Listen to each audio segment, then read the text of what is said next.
Dan's in a suit. But it can only mean one thing. Today we're off to Wembley to face Leicester City's under-21s team in the Papa John's Trophy final. Nothing more to say really. Let's just get into it.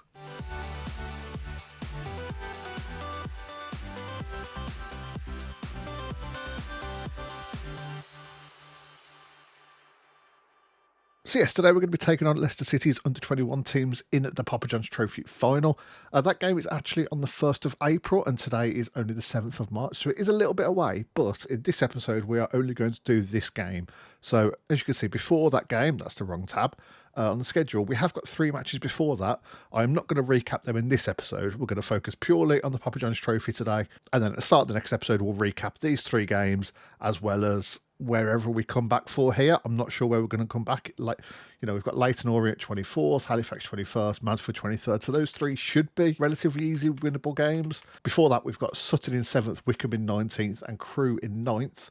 So it might be a bit tougher. We're just going to see whereabouts we might be. By the time these 3 games have gone past, there's every chance that we might actually have guaranteed a playoff spot at least. Swindon Town have guaranteed theirs. They're 5 points ahead of us. Unless something catastrophic happens to the team below us, we definitely won't have secured promotion. So next episode will probably either be a match where we've got a good chance of guaranteeing promotion, or I suppose the last game of the season, but we'll have to see how that looks. We'll probably finish the season off in the next episode. But anyway, like I said, we're not going to focus on the league today. We have got a gigantic match coming up. Leicester City's under-21s team. We've got a month to get through to get to that point, so I'll be back in my suit soon enough. We're going to get through these games. I'm going to jump pretty much straight into the match unless something insane happens. So there's only actually one little bit of important news we need to go over before the match. In the final league match that we've done before this Papa John's Trophy final against Crewe Alexandra, Kevin O'Neill's just pulled his calf muscle chasing a ball and is unfortunately going to miss the final. So I'm a little bit annoyed about that. We have obviously got Cadamartri and Bain who are both fit and are both playing relatively well at the moment. So hopefully it won't have too much of an impact. We have got Vasilis Darmaros to help cover the striker role now. And obviously Lennon Wilding is also a backup option. So, hopefully this isn't a huge deal, but I am a little annoyed. So tomorrow is going to be game day. It's a historic Papa John's Trophy final for us. Obviously, we've never been this high in the league to qualify for this competition, and we've managed to get to the final on our first attempt, which is absolutely insane, to be honest. The sensational run will perhaps best be remembered for a quarter-final victory over Milton Keynes. I mean, I disagree. I think the Liverpool game was kind of crazy, but I suppose Liverpool are an under-21s team, so maybe that doesn't quite count as being, that impressive, maybe. I would disagree. But yeah, we've got a team meeting before the upcoming cup final. Now, we are slight favourites for this game, so I'm a little bit going back and forth on what to say. And I'm thinking maybe you don't get to play in a cup final every day, so I want you to embrace the occasion and hopefully come home with the trophy. Okay, yep. Generally, people are completely fine with that. I mean, Darryl Umbang's a little bit defensive. Daniel Rigg is insistent. I think I can live with that. I mean, it's only 2 of our most important players. But yeah, let's get into the game. And okay, it is game day, and I believe this is how we're going to be lining up for it. We've got Umbang in goal, Hughes, Aliou, Edgerton and Lewis across the back, Foyo in the ball-winning midfielder position, Boyang and Giabi as our Mazzalas, Rigg as our Ngonch, and Cadamartri and Bain up front. Have had a few little selection dilemmas, to be honest. I mean, I kind of wanted to get Arias playing, but Aaron Lewis has had a good few games, so I've left him in there. Obviously, we've got Kevin O'Neill injured, as I said. Griffiths and Milton Hodges are both cup-tied, although Milton Hodges, that makes very little difference, if I'm completely honest. And Danny Wing is definitely not fully fit, so we've had to leave him out as well. But yeah, I think we've got a relatively good team here. We've got good cover on the bench. I mean, Danny Wing, I really hope he doesn't have to come on and play a full match because he really hasn't got the fitness for it. But I think we are pretty good. We've got left back, centre back and right back cover on the bench. Defensive mid and normal mid. 2 strikers. I can't really ask for more than that. I'm a little nervous. But we are technically slight favourites for this game. So let's get into the match. It is the 1st of April. Let's hope we don't make April Fools of ourselves here. Have they got anyone that I recognise? I mean, we're 6 years in the future at this point, so it's kind of unlikely. Absolutely not. I don't know anyone. Brilliant. Okay, this is a day for the supporters as much as everyone else. Defenders and attackers, I've got faith in all of you. Midfielders, I'm sure you'll be fine. Okay, right. Leicester are lining up in a 5-2-3, that looks like. That's not a formation I expected at all. And we're in our standard 4-3-1-2. Players are coming out. We have got 17,000 people here today to see this match. And we've got to try and break down an incredibly defensive Leicester team. Yeah, 5-2-3 DM wide. It looks like we're starting off our first highlight with a Hughes corner. Ball gets swung in. Oh, nothing comes of it. Comes out to Boyang though. Can he get a cross in? He can. Aliou. Garby. Oh, Garby can't quite get his head on it. And it comes out to Hughes. Rig and Aliou looking to start again. They get the ball over the top, but Porter collects it in goal. That's quite disappointing. Long ball over from Porter though. Lewis gets it to Foyo and looks to come on the attack again. Boyan gets it to Rig. Kanamarchi with a brilliant ball over. Bang gets to the end of it. He's not going to be able to get a shot off there. Oh, he does, and he hits the inside of the post. What a finish that would have been. What a start to the match that would have been. It's a good job that Porter in goal for them has got Danny Wing's headband on, so he's going to need that back if he decides to get subbed in, or if we decide to sub him in. But for now, Rig collects the ball on the outside the box, but gets dispossessed by Retty, and the highlight ends there. Just realised I'm wearing a different suit today to last time. I obviously had high hopes for this match and decided to get the better one out. Although I do look a bit like a waiter with this close-up angle. It does look a bit better from a distance, I promise. A long ball over towards Bain. He flicks it on, but Wyman collects in defence. But long ball over doesn't work out, and Giarbi ends up with the ball. He's pushing forward, gets tackled by Liberio, but Lewis gets the ball back and is coming down the right. Can he get a cross in? He gets it into Boyang, but the pass gets intercepted. It goes to Aliou. Hughes now streaming forward with the ball. Can he get a cross in? He tries, but it gets intercepted again. We have had a very dominant start to this match, I will say. This has been crazy. I was really expecting us to struggle quite a bit to get going in this match, but we have absolutely exploded out of the blocks. Long ball over towards Bain. He gets a header and it goes inches wide. Oh, I keep saying what a start that would have been. I mean, if Bain was a little bit more decisive, we would have won this match at this point. It's crazy. Although I say that, we have only got a 0.37 XG. And it's been a very quiet rest of the first half, actually. It looks like we're going to be going in at half-time at 0-0. Yep. Maybe I should have dropped a quick demand war at some point then. Oh, we had a big chance late on that we didn't get to see, though. Brilliant. We can very much win this match. Keep up the hard work. Keep going. And defence as well. Keep going. Everyone's buzzing. Do we need to make any subs? Because we've got Nathan Hughes and Yaya Boyang are both dead on their feet at this point. Well, they're not dead on their feet. Hughes is having a very good game, so I'm going to leave him on for a little bit long. Actually, you know what? Let's not make any rash decisions. Let's leave them both on for at least another 15. They've had a bit of a break at half-time. They might be able to, push out at least some more performance, let's say. But in the meantime, there's a long ball over to their left wing, and P. Smith is coming forward. Ball gets deflected, goes up in the air. Aliou tries to win it. No, it goes... Oh, Danilo Liberio smashes in what looks to be Leicester's very first chance of the match. 3 minutes into the second half. This was a crazy little deflection here, and it fell into the perfect spot for them. Really, Aliou should have won that ball, I feel like. But looking at the replay, he doesn't even go for it. Cullingworth gets the flick on, and Liberio managed to slot it home. We're going to do a demand more at this point. Try and get the players going some. Got another highlight just 6 minutes later. Ball's going around their back line, but it looks like Leicester are going to be pushing forward. Retty on the ball here. Boyang dispossesses him, and now he's coming forward himself. Can he get it inside to Rig? He can. Comes to Giarbi. Giarbi looks like he's lining something up. What a goal! Oh my God! What the fuck? What was that finish? Darko Giarbi. He hasn't done a whole lot since he's come to the club, but my God, he has made up for it in that little finish. That absolute screamer. 25 yards out. I mean, it's straight over the keeper's head, and he still doesn't have time to react. That is insane. His first ever goal for Chelmsford Town. I can see at the bottom there. I couldn't remember him scoring again, but I'm going to be honest. Before this match, I'd got quite a bit of editing to catch up on, and a week in Tenerife. So I hadn't played this save in about a month. So that's why uploads might have been a little bit far behind in the last few weeks, because I had a lot to catch up on and was not in the country for a good chunk of it. But anyway, Nathan Hughes, you've had a great game, but you are basically a corpse at this point. Same goes for Boyang. We're going to bring Danny Wing on for the last 15 minutes, see what he can do. Apart from that, we have still got a few players struggling, but I'm going to stick with what we've got there. I mean, we have only scored from a moment of magic, but we're playing the exact same as we did in the first half. That looked like Bain just booted that upfield. Onbank does collect it though. Please don't just give the ball away. Okay, that's fine. I always get scared in that position. A great flick on by Cadamartri, but Bain probably had strayed offside. But Leicester managed to pick the ball up, and it comes back to Porter. In his green headband and red gloves and boots. That's a bit of a horrible clash in my eyes. But what do I know? Showing up to a cup final looking like this.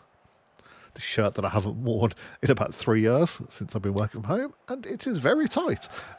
Bain gets the ball to Cadamartri. He's pushing forward. He tries a shot, and Porter managed to tip it wide. We have got substitutions recommended, but I'm going to see how this corner goes first. Cadamartri is a much more aerial threat than Damaros is, and the ball gets cleared out wide, but Lewis is going to have another crack at it. No, he is not. This reeks of going to extra time for me. Oh, God. Please let it go. Please let it get to extra time. When I see they've got a free kick on the edge of our box. Ford looking to cross it in. Goes to Collingworth at the back post, but we managed to get it away for now. Only for as far as Doherty, though. The ball comes back in. Bain's looking for the counter-attack. Danny Wing is doing the same. We've got players streaming up the middle. We just need a long ball. We just need a long ball. We've got Cadamartri with miles of space over it. Oh, but he managed to thread it through to Bain. Oh, Bain puts it just wide. If Bain had like one extra point in finishing, we'd be like 4-1 up at this point. I feel like it's absolutely insane how many great chances he's had. And I mean, this is kind of, oh, wait a sec.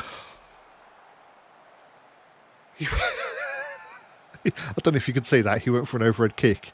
And I don't think I've ever seen someone even attempt that in Football Manager before. So absolutely incredible to see at the very least. We're going to do a quick encourage for the last few minutes of the game. Diva with the throw-in. Aliu doesn't quite manage to dispossess whoever that was on the ball, and the ball comes back to Beckford, looking to push him, but Cadamartri dispossesses him, and he's got Bain. Go on, go. We need to go for this now.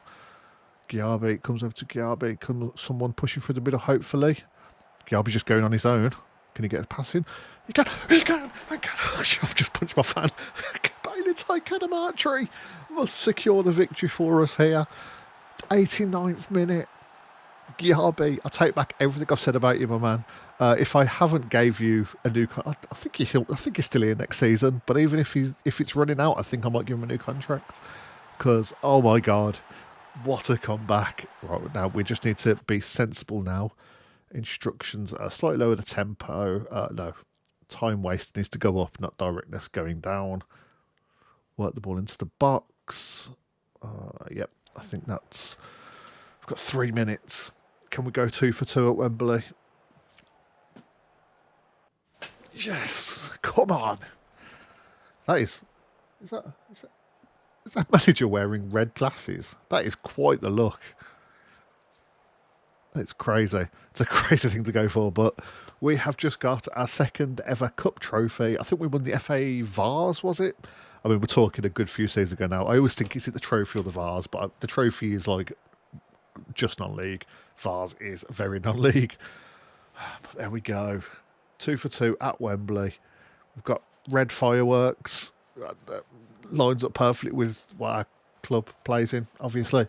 But yes, what a fantastic comeback there. I was 100% sure after we have a very dominant first half and then it goes straight into them scoring at the start of the second half, I thought we have got absolutely no chance of winning this at this point.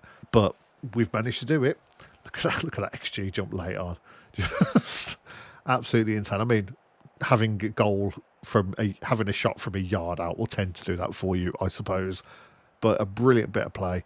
Giarbi rightfully gets man of the match with a 9.3. Probably should have made a few more substitutions looking at it. Have we just absolutely I mean, this looks like we've trashed the Wembley dressing rooms, but it doesn't actually look that bad looking at it. It's all just water bottles and boots. But yeah, I mean, outstretched arms, you deserve to celebrate. These moments are why we are all in football. And what a result. I mean, wow. We've got a few other news stories to go through just at the end of the match. I'm going to hide the news stories. There's a couple of minor spoilers for the next episode there. But yeah, Chelmsford Town lift the Papa John's trophy. A fantastic... I still can't believe we managed to come back from that. Chelmsford Town received 104,000, which actually, now I think about it, will actually give me a second. We win the trophy. We get medals filled in the trophy. Fantastic. Fans celebrate with the manager. Have I gone out with them after the game or something? That's kind of funny. One fan spoke for everyone when he declared that I was the prime reason for the team's success. Let's go. Board are ecstatic with the win. Not expected to go beyond the group stage. Well, I mean, we're in this tournament for the next season, aren't we? Yeah, League One clubs go into this. Maybe we can go 2 for 2, who knows? And Giarbi drives Chelmsford Town forward. Yes, you were absolutely brilliant, my man. We've paid out 28,000, which might have a which might slightly impact what I was about to show you. Top assists, Sergei Pinyaev absolutely destroyed us in our game against Liverpool, but we were the biggest overachievers, although we didn't get any of the top stats, I don't think. Pressures completed, we absolutely destroyed everyone. Look at Yaya Boyang, 48 compared to, I mean, 3 of our other players in the mid to high 20s, and then 25 is the highest non-Chelmsford Town player. We absolutely dominated the offside table with 18. It's not, we're not getting the big like headline stats. Shots on target, Stephen Bain, 15. Top goal scorers, Stephen Bain isn't even in the top 10. That doesn't surprise me, to be honest, with how that ended up going. He's not anywhere. Please tell me he scored in this competition. He did get 3 goals in 6.5 appearances, let's say, because there's a sub-appearance in there as well. But to only score 3 goals when you are the top shot taker in the league, in the whole competition, with 15, and that's shots on target as well. So that's not even, speculative efforts like the 3 in the final, where one hit the post, the other went an inch wide on the left side across goal, and the other went just wide on the right side. So none of those even counted there. They still managed to have the most amount of shots on target. So that is just insane that a man with 12 finishing and relatively good stats, I mean, he's down arrows everywhere, is a little bit scary, but I am blown away by how massively important Stephen Bain has been for us this season, as well as how horribly inconsistent he's been. Like, he scored 12 goals and got 3 assists in 34 matches, essentially, if you include all his sub-appearances, which obviously a lot of them aren't full appearances. But for his stats, I feel like he should have quite easily, with the amount of chances he's had as well, he should have hit 20 goals minimum in those appearances. He's had absolute howlers so consistently where he 100% should have scored and just hasn't even come close to hitting the target, or has put a very weak shot into the goalkeeper, something like that. Just a little non-camera insert in here, because this is actually the next day, right before I start recording the next episode. What I want to say about us receiving that 100,000 is that that's actually put our overall balance up over 2 million. So obviously we've got a massive amount of money for the gate receipts from the Liverpool match. That's gave us like an extra million or so. That combined with obviously, we've slowly been building up our bank balance from just much better gate receipts while still having incredibly low costs. So yeah, just wanted to drop this in here anyway. Back to me in a suit to probably do an outro or something like that. Who knows? But yeah, I am going to wrap that up for this episode. An absolutely fantastic Wembley victory for us. Absolutely buzzing with that. I'm going to come back in the next episode to catch up on the league games that have just happened outside of this one, which I obviously could have put at the beginning of this episode, or at least before the cup final. But I just thought we'll just focus entirely on a Wembley appearance for this game. We're not going to make it a double header. We're not going to look at league matches. Those aren't important. We're just going to focus on what is important. And that was lifting another trophy. So happy about that. But yeah, anyway, thank you very much for watching. If you've enjoyed, maybe leave a like or comment down below. It really does help out a great deal, and it means a hell of a lot to me as well. We'll be back for a little league catch up and for us attempting to secure promotion, let's say. I'm not going to tell you how the games went, but I'll give you a little spoiler. We haven't lost all 3 of them. It's a weird way to phrase that. But yeah, make sure you subscribe to see how that went. And if we manage to secure promotion, it has been one hell of a season. But either way, thank you very much for watching, and I'll see you next time.